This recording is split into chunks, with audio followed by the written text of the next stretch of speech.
The film begins with a young man walking down the road. This man is black. He notices a car following him for a while. Just as he turns around, someone from a white car kidnaps him. The scene then cuts to a couple, Chris and Rose. Chris knows that Rose's family and their town dislike black people, yet Rose not only dates him, but also wants to introduce him to her family. Chris is a bit nervous about this. He mentally prepares himself for the locals' unfriendly behavior, but Rose promises that nothing bad will happen, everything will be fine. Still, Chris needs to share his fears with someone. So he calls his friend and tells him he is going to Rose's house. He mentions that her family and the town might not like black people, so he might be turned away. His friend laughs and says, "I'm worried that this girl is leading you into a trap." Chris laughs it off, and they hang up. Chris and Rose then start their journey. Rose is driving, and on the way a deer jumps out, which is hit by the car and dies. They are both deeply upset. Chris, being a good guy, takes responsibility for the situation and calls the police. When the police arrive, they ask for Chris's ID just because he's black. Seeing this, Rose gets angry and tells the officer, "I was driving. The car is mine. I have the papers and the license. Why do you need Chris's ID?" Seeing Rose defend him so well, Chris feels immense love and pride in his choice. They arrive at Rose's house. To his surprise, Rose's family warmly welcomes him. Chris is touched to see them treat a black man with equal respect. Rose's dad gives Chris a tour of the house. He shows a family photo including a picture of Rose's grandfather. He explains that his father won second place in the Olympics because a black man took first place. During the tour, Chris notices that all the servants in the house are black. Before Chris can think too much, Rose's dad explains that he hired them to care for his parents. When they passed away, he didn't fire them but kept them as part of the family. Hearing this, Chris's respect for them increases. Later, they all sit together on the lawn and start talking. They ask Chris about his family. He explains that after his mother's death, his father moved to a different house. This brings a strange joy to Rose's father. A weird expression appears on his face, as if some secret purpose has been fulfilled. Then, Rose's father asks him, "Do you smoke?" Chris replies, "Yes, but I want to quit soon." Her father says, "It's not hard. You can get help from my wife. She can cure anything with hypnosis. She even hypnotized me to quit smoking." Chris finds it strange that a habit he's had for years could be cured by one hypnosis session. He smiles and declines the offer. At dinner time, while eating, Chris notices the housekeeper staring at him strangely. Just then, Rose's brother arrives. He makes weird remarks and even tries to force Chris to fight. Chris wisely refuses. After dinner, they go to their room. Rose apologizes for her brother's behavior. Chris says it's okay. Then, they try to sleep. Rose falls asleep, but Chris cannot. He finds the atmosphere strange. Everything seems fine, but he can't figure out what is wrong. Confused, he goes outside and sees the gardener running very fast toward him. Chris is scared, but without a word, the man runs past him as if he is practicing a sprint. Looking up at the window, he sees the housekeeper staring at him with weird eyes. This is all very strange, so he goes inside. Chris had smoked a cigarette outside. When he comes in, Rose's mother smells the smoke on him. She tells Chris, "This habit isn't good. Come sit down, I'll help you quit." Chris doesn't want to sit, but something in her words pulls him in, and he sits on the sofa opposite her. The woman is holding a teacup and a spoon, stirring it repeatedly. She asks Chris about the day his mother died, and Chris feels awkward. He doesn't want to answer. But as soon as the woman starts stirring the spoon rapidly, Chris is hypnotized. Tears well up in his eyes. In a trance, he tells her things he didn't want to share. Chris cannot understand what is happening. The woman hypnotizes him with just a cup and spoon. Quickly, she gains so much control over Chris that he falls into a deep void in his mind. In the real world, his body is paralyzed. He can see and hear, but he cannot speak and cannot move. In the next scene, he suddenly wakes up in his bed. He thinks last night's event was just a dream. He is very relieved. He grabs his camera and goes outside. He walks in the woods, takes pictures, and meets the gardener upon returning. Chris tries to have a friendly conversation with him, but Chris feels something strange. Despite looking young, the man talks like an old person. Chris then stops and is asked, "How was your session last night?" Chris looks shocked and realizes the hypnosis to quit smoking was real. This terrifies Chris. Everything from last night, which he thought was a dream, actually happened. He goes to Rose and says, "Your mom crossed a line. She hypnotized me without my permission. Surprisingly, it worked, and now even the thought of a cigarette makes him sick." He tells Rose he doesn't want to stay here anymore. As he says this, he sees many luxury cars pulling up to the house. He is surprised. Rose tells him her parents are hosting a party. They go downstairs. Chris ignores his fears and joins the party. But he notices something weird. The party is full of old people. They are all white, except for one man. Seeing this, Chris feels a bit uncomfortable and goes to talk to the only black man there. He looks young, yet he is dressed like an old man. Chris is even more shocked when he meets the man's wife. She is a white woman about 30 years older than him. The young man speaks like an old person too. Chris also notices that all the black people here wear hats to cover their heads, including the housekeeper. Frightened, Chris walks away to find a quiet spot. A blind man approaches and praises Chris's photography, even though Chris never mentioned it or showed his work. The old man then explains, "I used to be a painter. Now my vision is poor, so I can't do much." Chris becomes more confused and returns to his room. His phone was charging, but someone unplugged it. He sees the housekeeper there. She apologizes to him. She says she must have bumped it while cleaning. Chris tells her it's okay and tries to be friendly with her. He shares his fears about how something feels very wrong here.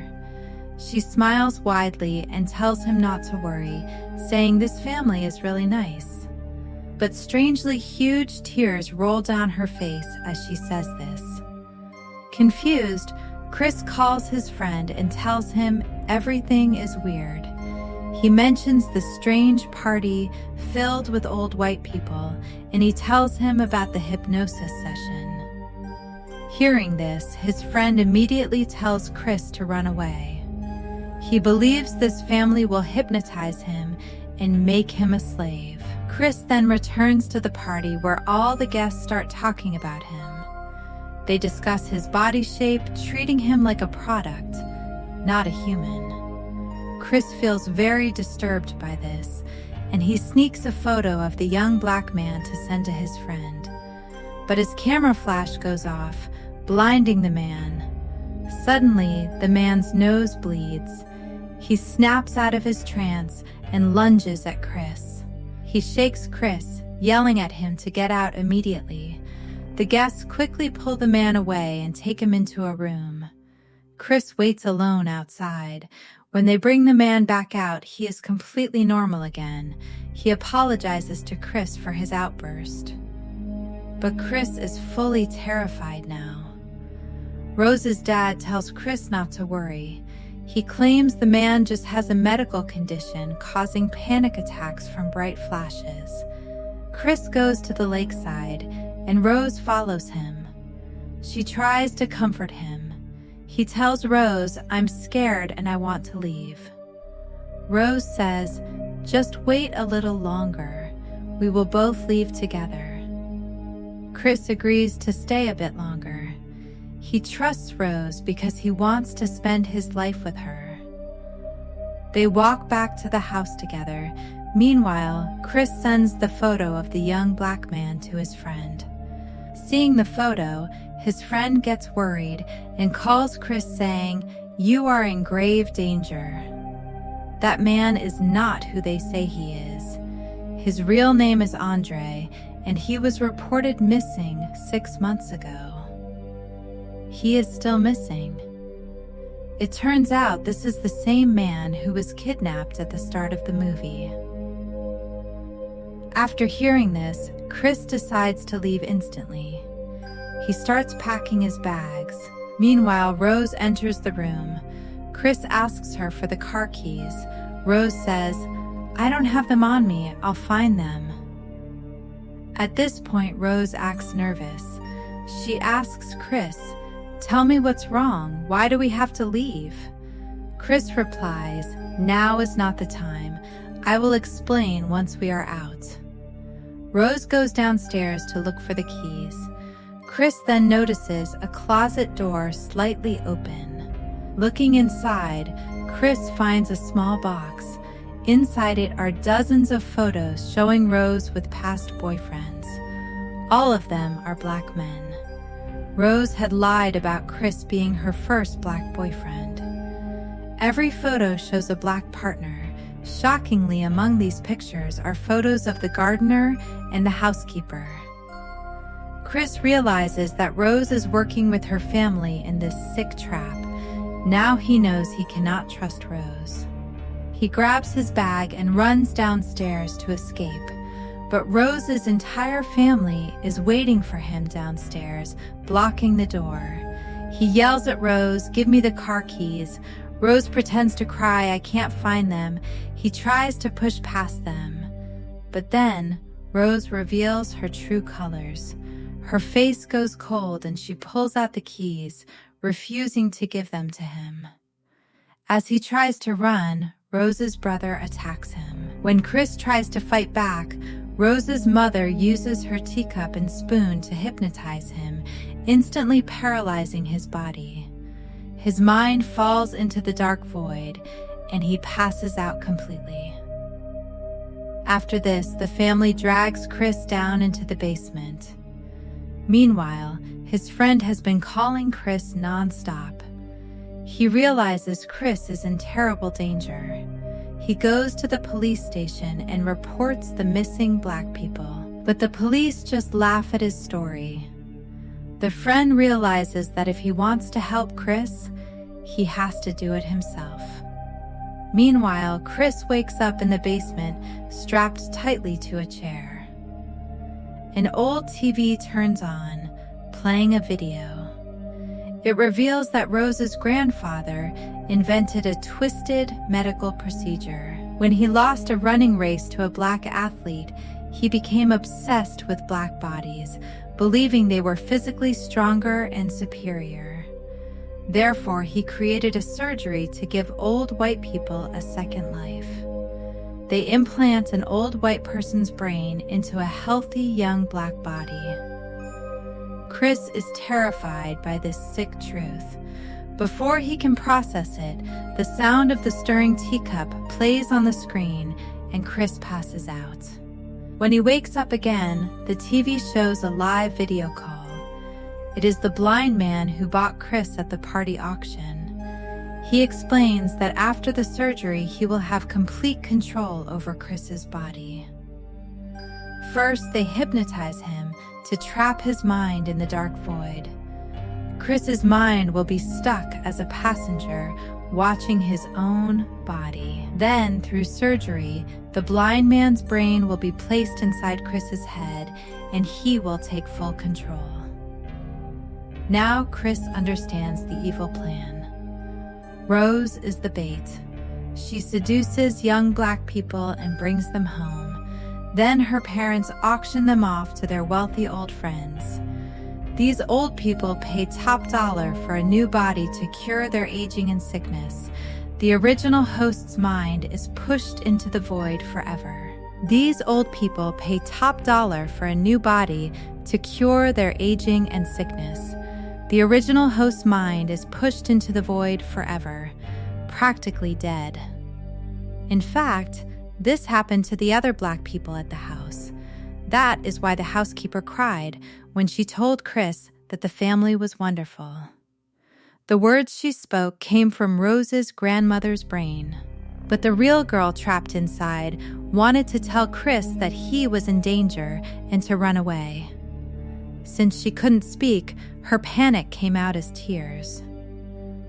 The gardener always wears a hat because he has a large surgical scar on his head from the brain transplant. Desperate, Chris notices the leather chair is torn. He starts pulling cotton stuffing out with his bound hands. The hypnosis video plays again, and Chris pretends to pass out. Upstairs, Rose's dad, a surgeon, cuts open the blind man's head to remove his brain. When Rose's brother comes down to fetch Chris, Chris suddenly jumps up and attacks him. It turns out that Chris used the chair's cotton as earplugs. Blocking the sound prevented the hypnosis, allowing him to stay awake and free himself. When the brother does not return with Chris, the father goes out to check on them. But Chris is waiting with a heavy deer statue. As the dad approaches, Chris stabs him in the chest with the deer's sharp antlers. The father dies. As Chris runs toward the exit, he runs into Rose's mother. Seeing him loose, she realizes he was not hypnotized.